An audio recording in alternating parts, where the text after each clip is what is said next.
Right, tell me exactly what's happening. Mom said the baby was okay, but now it's not responding. Is she breathing? Anyone who is on the bus would have experienced some level of trauma. We're going to do some CPR on her. Are you right by the baby now? Was there an attack on the bus? Was it a member of the public? There were very few details. Anyone looking at that from the outside, not knowing the true facts, it's almost inconceivable that only hours before, together they've taken part in the most heinous crime and then taken part in the most heinous attempt to cover that crime up. Can you feel or hear any breathing? I feel for the detectives in this particular case, because you can have all the logic in the world, but you need that evidence. And many times it's just not there. It comes down to where else was this child at? And again, it seems that the only place this child was at was in the family residence. All of these incidents, what ends up happening is the mom blames the dad, dad blames the mom. No one's going to make it out of this trial without an emotional scar. This crime and these two people's actions have done so much damage to a lot of people, more people than they know.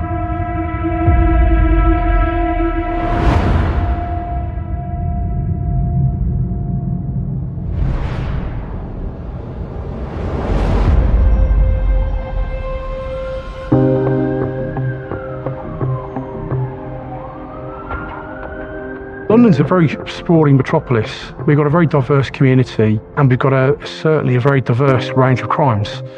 Far, far more than the rest of the country in my experience.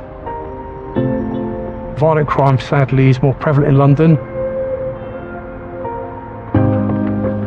Stratford's in the borough of Newham, which is one of the biggest and fastest growing boroughs in London, and it's got a very, very diverse population. Compared to the rest of London, it's got levels of quite high deprivation. So with that, I guess, comes some crime, petty crime, theft, robbery, stuff like that. There are significant pockets of crime within Stratford, such as violent crime, drug dealing, robbery, and things of that nature.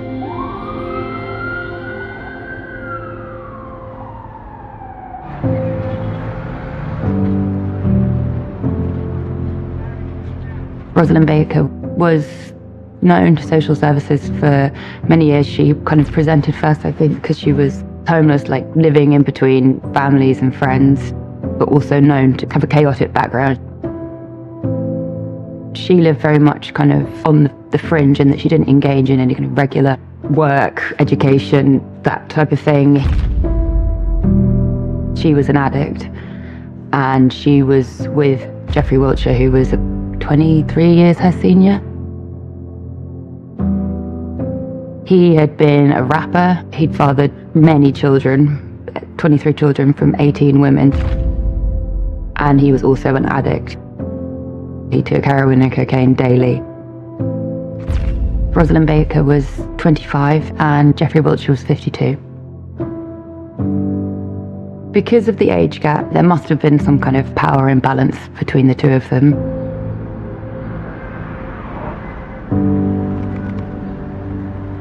Imani was born really prematurely, aged 28 weeks, and so she spent her first 65 days in an incubator under kind of intense supervision. When Imani was in the incubator, her mother didn't visit as much as you would normally expect. Jeffrey didn't visit once, and Rosalind wouldn't tell social services what his name was, so he was very much not in the picture. When she was discharged, she went with her mother to stay with her grandmother in Colchester in Essex, and they stayed there until about 9 days before the bus incident. And then Rosalind left her mother's house. She told people she'd been kicked out and travelled to Newham to stay with Wiltshire in his bedsit in the Manor Park area.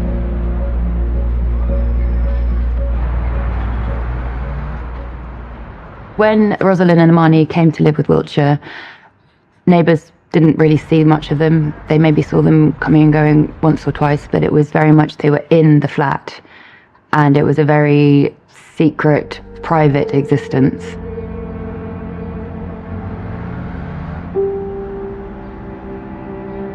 I don't think Rosalind would have had any interaction with friends or potentially other women who could help her deal with a newborn baby. It would have been a very isolated existence for both her and the baby.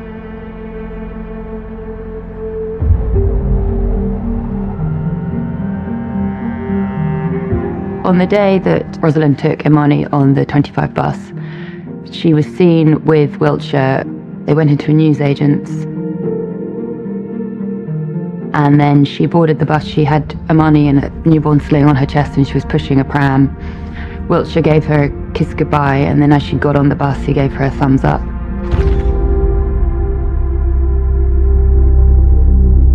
So that was the initial starting point of how this whole thing began.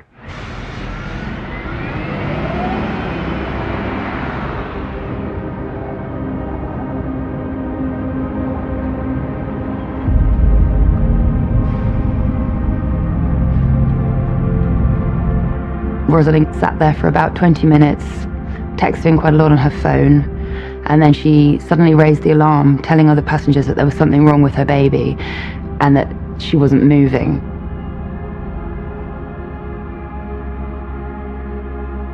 A call was made to 999. Hello, tell me exactly what's happening. The mom said the baby was okay, but now it's not responding. And what happens when you make a call out to 999, you're explaining that you've got a problem, there's a baby that's become ill potentially on the bus, and the operator talks them through a procedure. So it's really important you get closer to the baby. I need to know exactly what's happening. So is the baby awake? No, the baby is not awake. Is she breathing? No, She's not breathing. no. Okay, so you need to get right by her, okay? Uh-huh. We're going to do some CPR on her. Are you right by the baby now? Okay, so what do you want me to do? The other passengers all stepped in and several of them tried to resuscitate Imani. All the while, Rosalind was quite impassive, again looking on her phone, not saying anything, to the extent that another passenger thought that one of the passers-by was actually the mother because she was so distressed. And they tried and tried to resuscitate her until an ambulance was called. Well, the people on the bus are just going about their ordinary day, and all of a sudden there's this emergency with a baby who might be dying. The scene was quite chaotic. The London Ambulance Service arrived. What you were greeted with was a lot of trauma in members of the public, and the only person that didn't seem to be in trauma or any kind of upset was Rosalind Baker.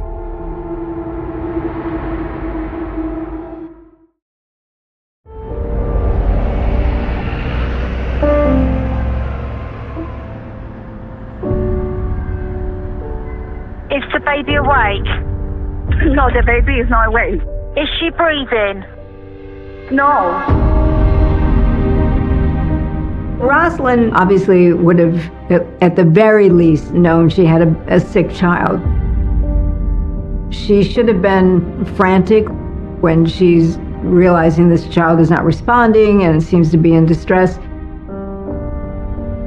She herself should have been calling 999. When emergency responders arrive, they're faced with a lot of people on a bus, and time is of the essence. They don't know if this baby's going to survive.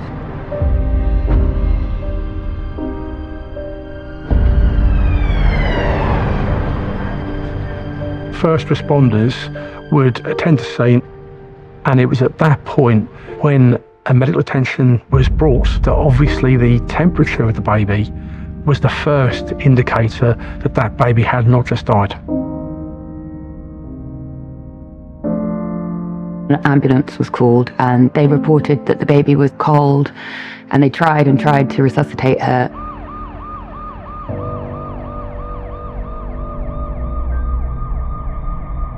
My suspicion in this case is that any health professional who encountered this baby around the time that she was found on the bus would immediately realise that the baby had been dead for some time.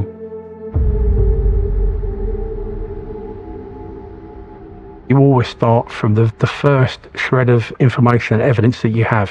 In this case, what we were faced with was Rosalind Baker on the bus with that baby, the baby on the face of it, according to her, becoming ill, and then the intervention of the London Ambulance Service and the first responders. The child being on the bus creates problems for investigators because you don't have a crime scene.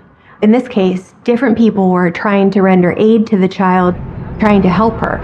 So the crime scene is completely disrupted.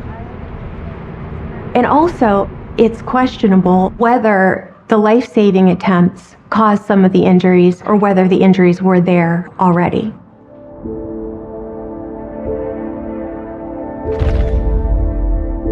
Investigators are going to talk to the mother. They're going to talk to the father. They're going to talk to anyone who was directly involved with these two. Any relatives.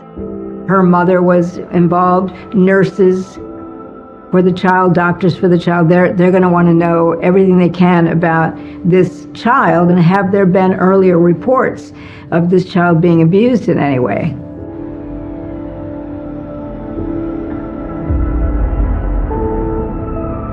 When the baby is brought to the hospital, it appears to have been cold for some time and also to have injuries that are well beyond what might have happened with anybody trying to do CPR in this child. Babies don't just die, there's a reason why they die.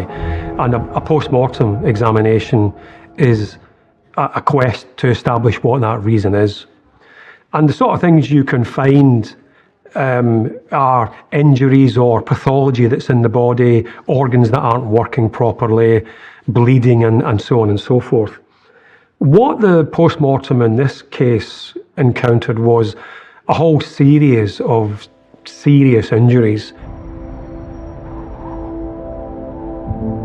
I don't think you need to be a pathologist to realise that a baby that has 40 rib fractures, a fractured skull, a subarachnoid hemorrhage and an injury to the brainstem, these are not accidental injuries. These are injuries that have been inflicted by someone, and they've been inflicted over a period of time.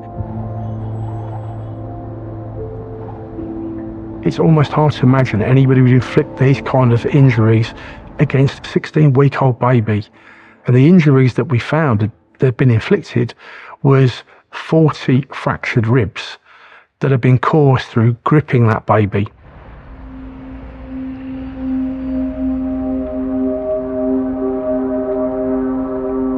When they get the results, what they see is signs of chronic child abuse.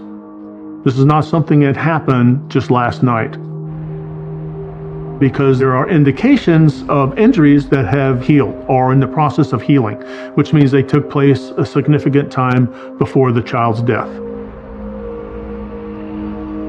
Once they determine that the child did not die simply of natural causes, that there was a physical means, now the cops are looking at homicide. So now it's what happened, where is it most likely to happen? This is a child. It's most likely to have happened at the child's residence or at some other caregivers who had control over the child. Are there any families or a babysitter or whatever? They're all going to be looking at that. It seems that the only place this child was at was in the family residence. So now we're lucky in one sense, we only have two suspects, the mom and the dad.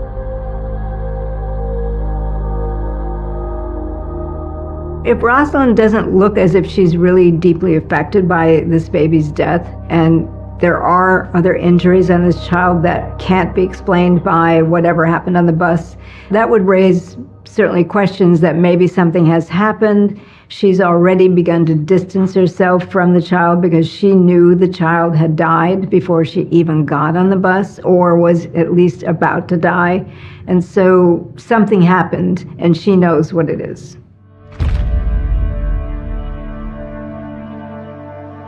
That's the problem with all child abuse deaths, is trying to figure out who exactly caused the injuries and caused the injuries that actually killed them.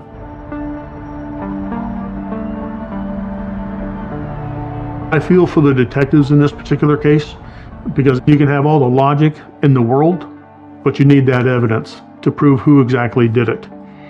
And many times it's just not there. We know that the child was in hospital for an extended period of time. Okay, well, how many times was the child visited? I mean, it is normal, I've seen this in the past, where you have preemies. It's almost like you can't drag the mother out of the hospital.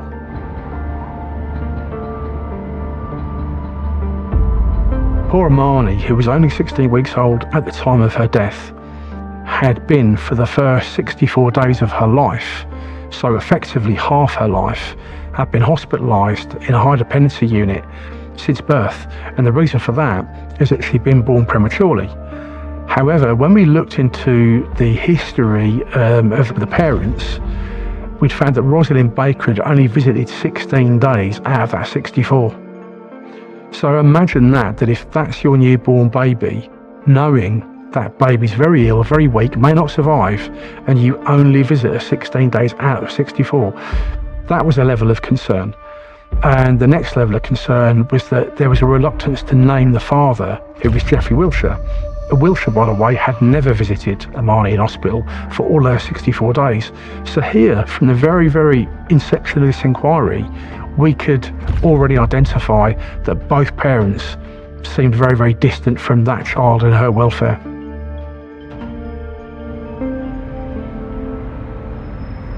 Although a forensic pathologist can establish what these injuries are, how serious they are, and whether they're potentially fatal, it's very difficult for them to establish who actually inflicted the injuries. And if there are two people in the household, in theory it could be either one of them, and you're relying on other investigative factors. It may even be that friends or neighbours or relatives can shed some light because they've seen an individual treating the baby in a particular way. So that's something the police would try to get to the bottom of.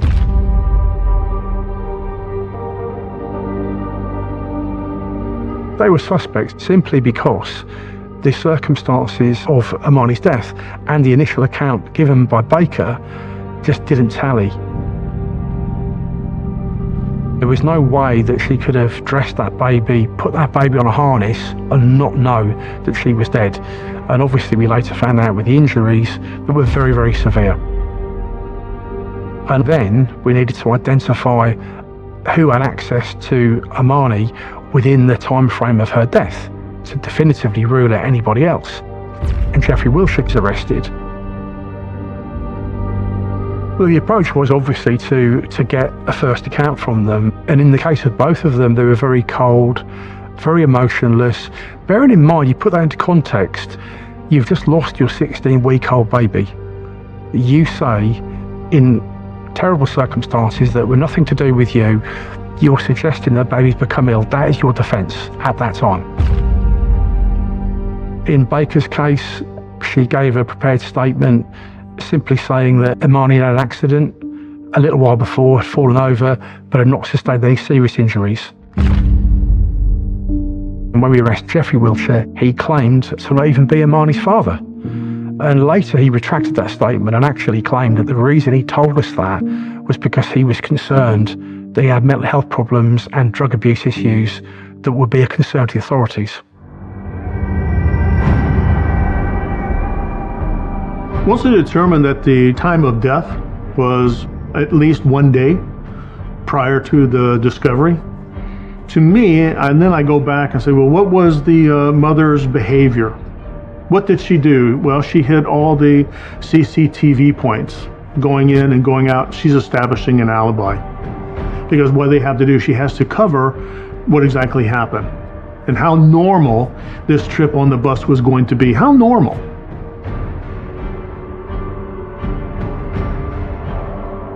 Rosalind Baker went out with Imani. She was fully dressed and was in a baby harness, positioned with her face, and I believe there's a reason for that, because there was an injury to the eye facing Rosalind's chest. Again, covered up. But they went out in public. So they've gone out in public on the streets of London, deliberately putting themselves in a position where they know they're going to be subject to CCTV surveillance, with the baby apparently well.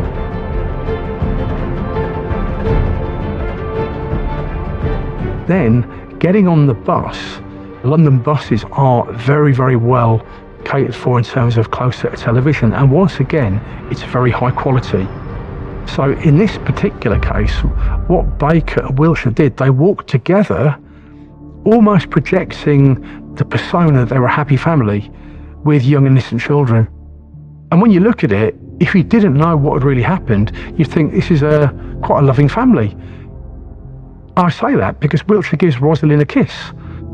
He, being a gentleman, helps her with the buggy onto the bus. He then gives her a thumbs up as the doors close. So anyone looking at that from the outside, not knowing the true facts, you'd think it's almost inconceivable that only hours before, together they've taken part in the most heinous crime, and then taken part in the most heinous attempt to cover that crime up.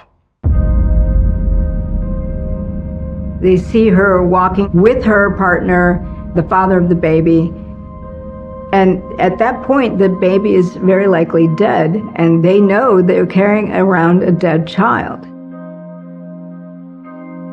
So it begins to appear that they've made a plan to have this child appear to have gone into distress in a public place where other people would be touching it, handling it, maybe inflicting the injuries on it, and witnessing her being in distress over it before, quote unquote, it dies.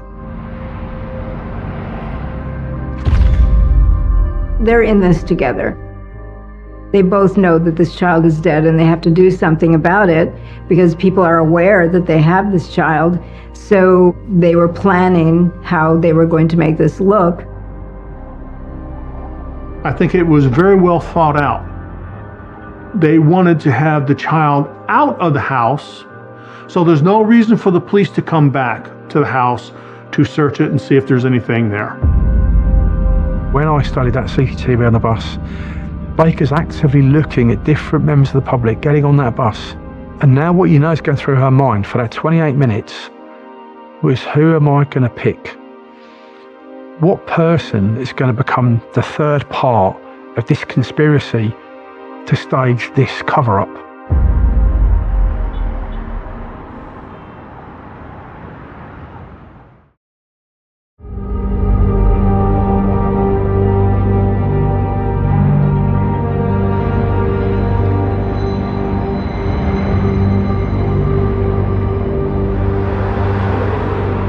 Because of the very conclusive post-mortem results which showed that Imani had been dead for up to 24 hours before the bus, it was very clear that this wasn't an accident.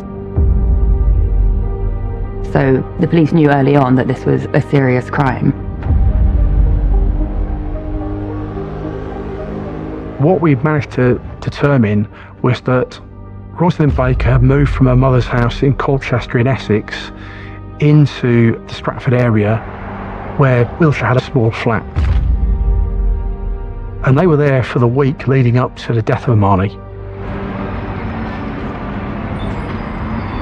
We knew then, with this timeline from the post-mortem, that Imani had died 24 hours or so prior to the discovery of the body of the bus.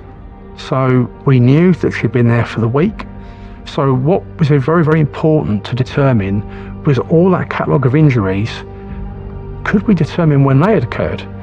So to determine this, we actually used some of the United Kingdom's foremost bone injury experts that could actually tell us through the post-mortem examination and the findings that these injuries had occurred at 3 different stages that could be timed within that last week. That was within the week that we knew Imani was in the so-called care of both parents, Geoffrey Wiltshire and Rosalind Baker.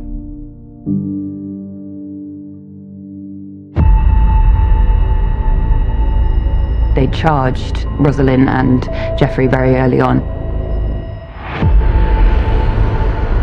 When it came out that they'd been charged on murder charges, there was a sense of real horror because there were so few details that emerged, but what we were told was really shocking, that a 3-month-old baby had died of head injuries on a bus. So without any more context, you start to think, was there an attack on the bus? Was it a member of the public? Was it, there were very few details, but what we did know was horrible.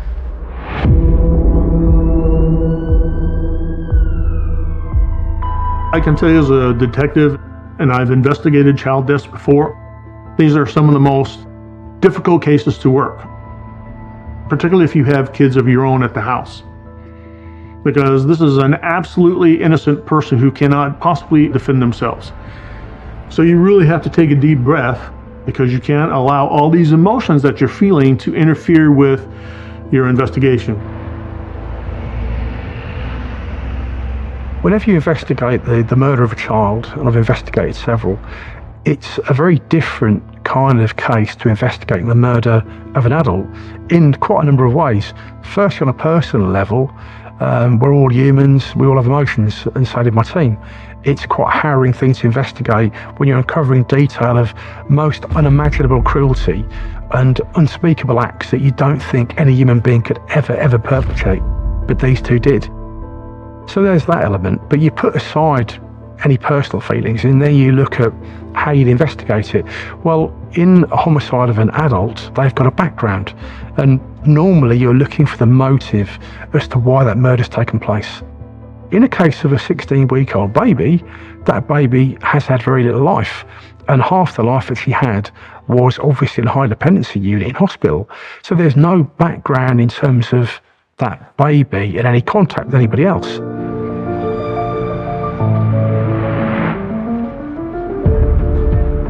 As soon as the trial started and as soon as the prosecution delivered their opening statements, it was just immediately clear that there was so much more to this case than was initially thought. The trial I thought was a very interesting trial because, bearing in mind the engagement we'd had with Baker and Wiltshire, what we'd seen from them was that they were very cold, very much in denial of any wrongdoing. And so it's going to be interesting to see, firstly, would they give evidence in their defence? And if so, how would they come across? What were they going to say? They don't have to prove anything. It's for the prosecution to prove their guilt beyond a reasonable doubt. So they, as defendants, they could have sat in the defendant's box deciding not to give evidence and to let the prosecution prove, or try to prove, their guilt. Interestingly enough, what both of them decided to do, because they were charged with the same crime sitting in the dock together, they decided to engage in what is known in English law as a cutthroat defence. So they both blamed each other. I think they took a calculated gamble as far as they were concerned and thought the evidence is clear that Armani has been murdered and we were her parents and we were together with the baby. Baker decided to go into the witness box, and her evidence essentially was that she had woken up on the 28th of September and Jeffrey Wiltshire had said to her, "I've killed the baby. Now this is what you're going to do." And she painted Wiltshire as a coercive domestic offender that had abused her over a period of time. And she said that she went along with it because she was in fear. Wiltshire apparently, according to her, had dressed Armani, and then Baker then put Armani in the harness and put Armani around herself, knowing her own daughter was dead, and then went along with this facade, this charade in the street.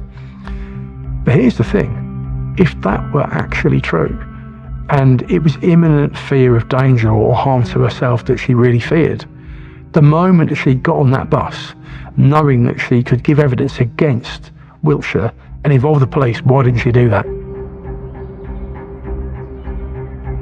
We then heard a different side to Rosalind's story, because at first when she gave a police statement, she said, oh no, my partner wouldn't do anything like that to her. She didn't notice any injuries, just a small mark above her eye.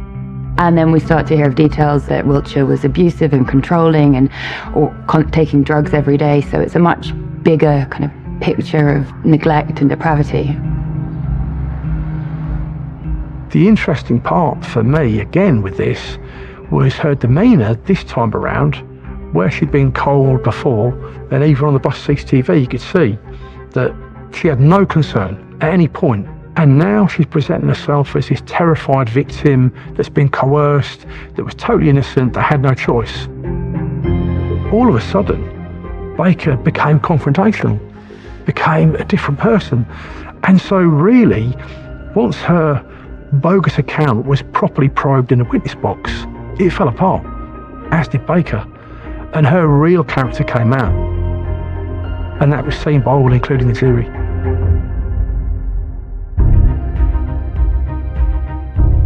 Wiltshire's account was again a very, very interesting one, the way that he decided to go about defending himself. And he basically said it was nothing to do with me. When he's asked by his defence counsel, did you murder Imani? He said, I'm a baby maker, not a life taker. And the reason he said that, apart from the obvious attempt to defend himself, was that he claimed to be the father of 23 children by 18 women.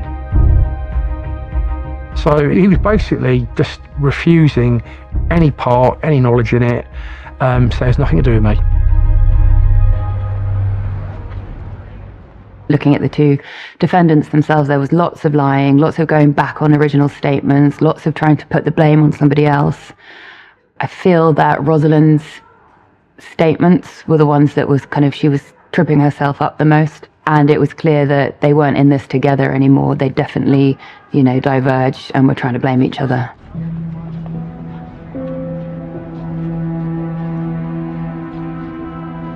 With both co-defendants blaming the other, it can cause so much confusion that the jury is not able to decide definitively who did what. And in that situation, they can't convict either one. As more details of the abuse emerged and the deceit around trying to cover it up, there was a real sense of disgust and a real hope that, justice was going to be served for this poor child. We looked at everything, but we were unable to definitively say which one inflicted the fatal injury. But what we could say, without a doubt, was that all of those injuries, including the fatal injury, had occurred within that period of time when that baby was in the care of Rosalind Baker, Jeffrey Wiltshire, in Wiltshire's bedsit in East London. The public perception would be that it doesn't matter who inflicted the death.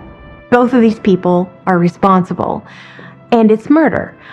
However, legally speaking, without being able to prove an intent to kill the child or a cause of death, you cannot prove murder. And that fact in itself means the difference between 10 years in jail or spending the rest of your life in jail. And in this particular case, knowing that the jury may struggle to reach a verdict on a homicide because we just couldn't prove which person inflicted the fatal injury, the judge decided that it was better to direct about the alternative charge.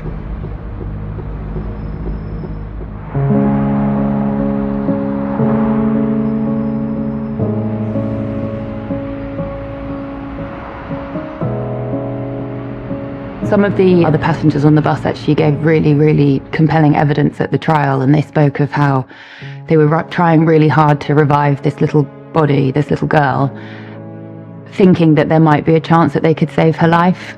And then when she went off the bus, they thought that they'd failed and that maybe perhaps there was something else they could have done. And so to learn that actually this baby had been dead the whole while and that her mother was sitting there knowing this was happening, that must have just been horrifying.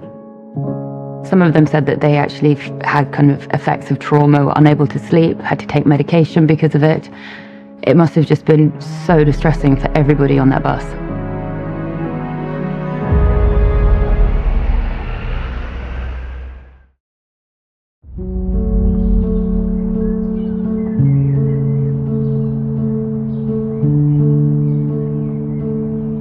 The prosecutor told jurors that Rosalind Baker enacted what's been described as a nightmare charade, claiming her baby had fallen ill. Passengers tried to help. They were panicking and distressed, compared to Baker, who was noted to be calm and cold. Many homicide cases I dealt with, when a jury goes out, I was always nervous. I was always confident in the evidence we presented, but always nervous, only because there's so much riding on that particular case. You know, you've got a victim murdered, you've got a family who wants justice for the victim themselves. And when you've worked hard to get all of the evidence that you possibly can, and it's sufficient to present that case to a jury, you obviously want to get the right verdict. So I was nervous but confident.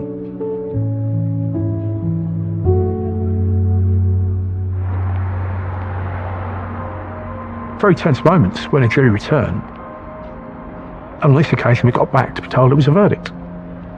And then they're asked, do you find the defendant guilty or not guilty? And in this case it was guilty of causing or allowing the death of Imani Baker. The jury deliberated for 14 or so hours, but they couldn't agree that the evidence was kind of beyond reasonable doubt that they were both guilty of murder or one of them, so those charges couldn't be upheld. Ultimately, they're not able to prove murder.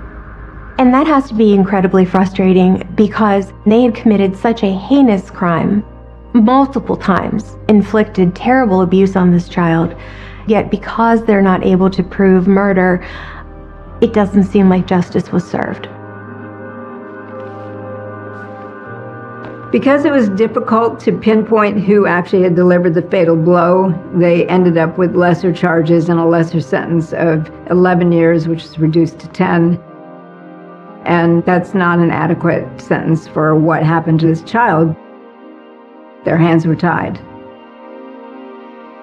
Had they been convicted of the homicide, the actual substantive murder, they'd have probably gone to prison for 30 years.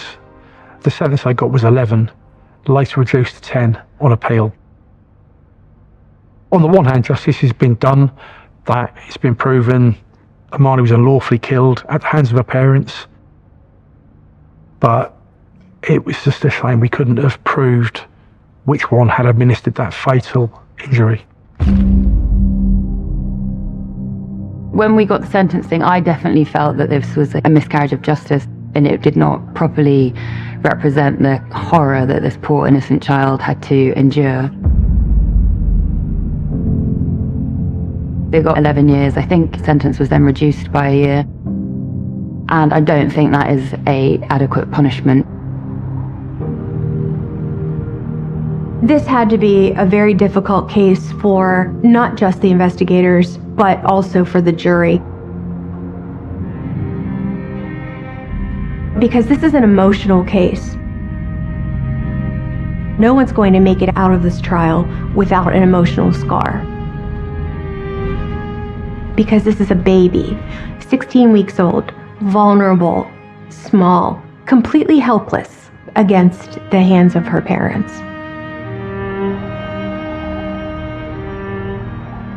It can be very frustrating when you know that this particular person did that crime. You know it. But they're let off with a lesser offense than what they should have. Sometimes what you have to do is you just got to suck it up because there's nothing you can do about it. That is the justice system. Looking at the whole staged plot itself, it seemed that the reason they did it in such a busy public bus was because they wanted to bring as many people as possible into their deceit. But in doing so, they've actually affected so many people and traumatized so many people. Some of the people who are on the bus say they can now no longer take buses because they feel so scared about what happened that day.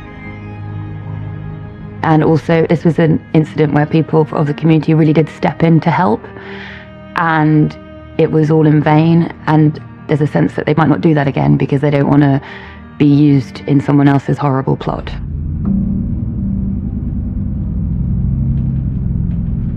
The person who I think it affected the most on that bus was the lady that administered CPR. And I spoke to that lady at length after she gave evidence. And she gave evidence, and she was from Italy, a lovely lady, was just on her way to work that day. And that lady was totally innocent, on her own business, wanted to do the best she could. And when she discovered that this baby was cold as ice, as she described it, and then saw the bruise under the eye, you know, and still administered CPR, even though she may well have known that she was dead. But it was an horrific thing for her, and her everlasting thoughts after was that she could not get on a bus again. She didn't want to travel on public transport again. If she saw a baby, you know, she'd be upset because she was worried the same thing would happen again. And that's the level of trauma that Rosalind Baker subjected this lady to.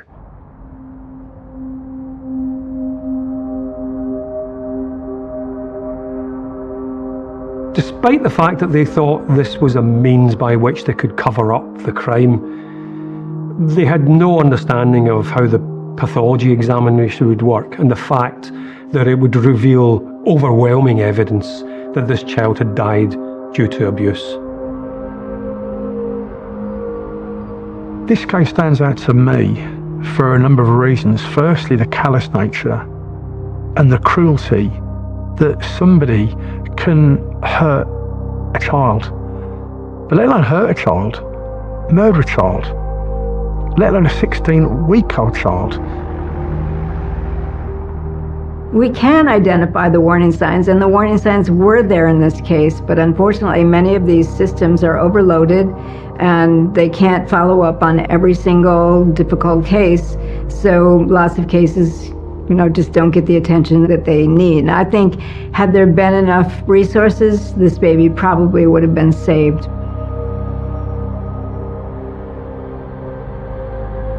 I see death all the time. I don't like it, but I see it. But here's someone going on a ride on a double-decker bus. All of a sudden they're confronted with what? A dead baby. What's the worst thing in the world if you're a family person? Is what? A dead innocent baby. They're the ones that were really traumatized by all this, and I feel mostly for them.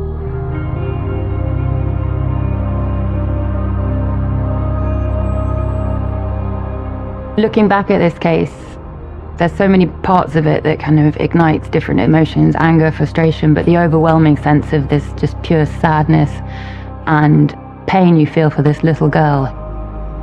You know, she didn't have the love and support of her parents, definitely, and she didn't have wider protection of our social services. Probably the safest she had been was when she was in an incubator, and that's just a really, really tragic start to any life.